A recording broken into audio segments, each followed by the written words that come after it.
Good morning, and welcome to Charles Travels. I'm your host, Charles, and I'm delighted to share with you another exciting journey across America today. As we set out on this adventure, we find ourselves in the midst of a significant development that's been making headlines lately. The city of Los Angeles has been at the center of a national debate about immigration and the use of military force within our country. Just yesterday, U.S. Vice President J.D. Vance met with troops deployed in Los Angeles to address protests against immigration raids. This move by the Trump administration has sparked intense discussions about the role of the federal government in enforcing immigration laws and the impact on local communities.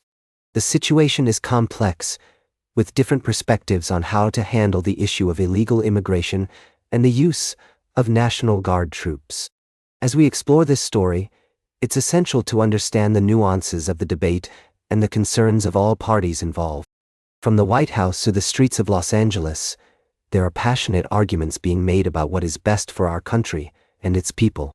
Governor Gavin Newsom and Los Angeles Mayor Karen Bass have expressed their opposition to the deployment of troops, citing concerns about the escalation of tensions and the potential for violence. Meanwhile, Vice President Vance has emphasized the need for a strong federal presence in maintaining law and order, particularly in situations where local authorities may be overwhelmed.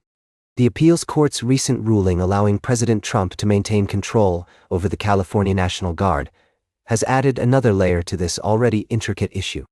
As we navigate through these challenging topics, it's crucial to remember that at the heart of every policy decision are real people with stories, hopes, and fears. It's our responsibility as travelers and citizens to listen to these stories, to empathize with one another, and to seek understanding even in the face of disagreement. The dignity of ordinary work, the beauty of everyday life, and the importance of tradition are all key themes that emerge when we consider the human impact of such policies. As we explore America, from its bustling cities to its quaint small towns, we're reminded that the power of individual stories can help bridge divides and foster a deeper appreciation for our collective American experience. We'll be right back with more fascinating travel adventures on Charles Travels. Welcome back to Charles Travels. As we continue our journey across America, we find ourselves in the vibrant city of Washington, D.C., where sports fans are always passionate about their local teams. Today, we're going to dive into a story that's been making waves in the world of football, and it's all about the Washington Commanders' trade for Marshawn Lattimore. As I was driving through the DMV area, I stumbled upon a local radio show called Grant and Danny on 106.7 The Fan, and they were discussing the Commanders' trade for Lattimore last season. What caught my attention was the honest and thought-provoking conversation they had about the deal. They weren't afraid to raise some valid concerns and questions about the trade, which sparked a lot of debate among fans. Now, I know what you're thinking.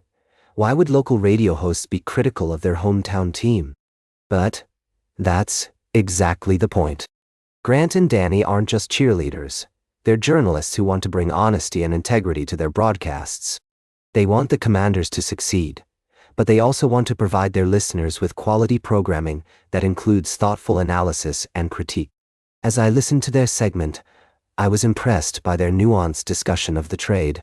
They compared it to the Baltimore Ravens' signing of Jair Alexander, pointing out that the Ravens got a similar player for a fraction of the cost. They also highlighted the fact that the Commanders paid a lot more for Lattimore, including giving up multiple draft picks. What struck me was the way Grant and Danny approached the topic with a balanced perspective. They weren't trashing the organization or being overly negative. They were simply presenting their thoughts and opinions in a respectful and professional manner. And that's exactly what fans should want from their local sports media: honesty, integrity, and thoughtful commentary. As we travel across America, we often find ourselves in the midst of passionate debates and discussions about sports, politics, and culture. And that's what makes this country so great: our ability to engage with each other, share our thoughts and opinions, and learn from one another. So, whether you're a die-hard Commanders fan or just a casual observer, I hope you'll join me in appreciating the kind of honest and thoughtful commentary that Grant and Danny bring to their listeners every day. It's a reminder that sports are about more than just winning or losing.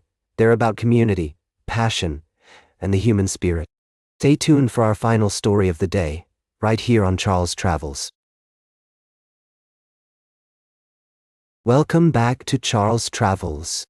Today, we've been exploring the world of human connection and leadership, and I'm excited to share with you a fascinating story that highlights the power of making others feel seen and valued. As we travel through life, we often come across people who make a significant impact on our journeys.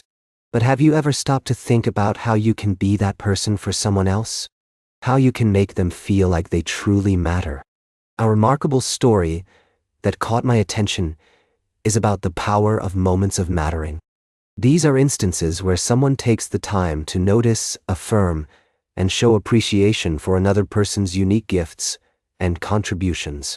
It's a simple yet profound concept that can have a lasting impact on individuals and teams.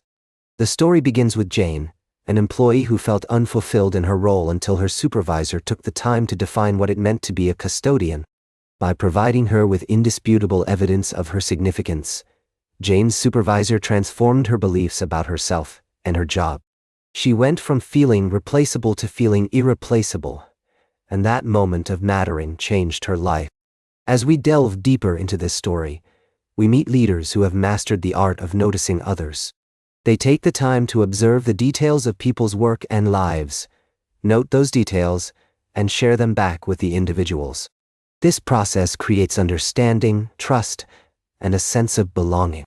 One leader, in particular, used a noticing notebook to keep track of her team members' struggles, successes, and interests. Every Friday, she would write down one thing she noticed about each team member, and on Monday, she would review her notes and schedule micro check-ins to show them that she cared.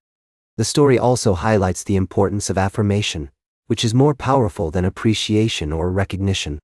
Affirmation reveals how someone's uniqueness makes a unique difference, and it can be as simple as giving more meaningful gratitude.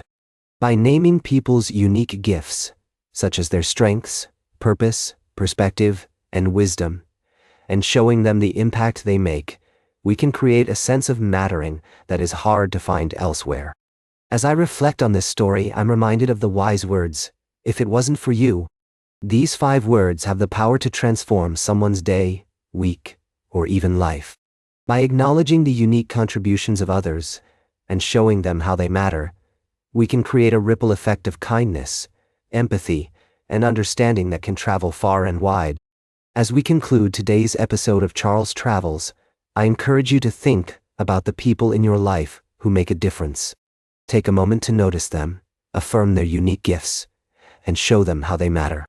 You never know the impact it could have on their journey, and ultimately, on yours.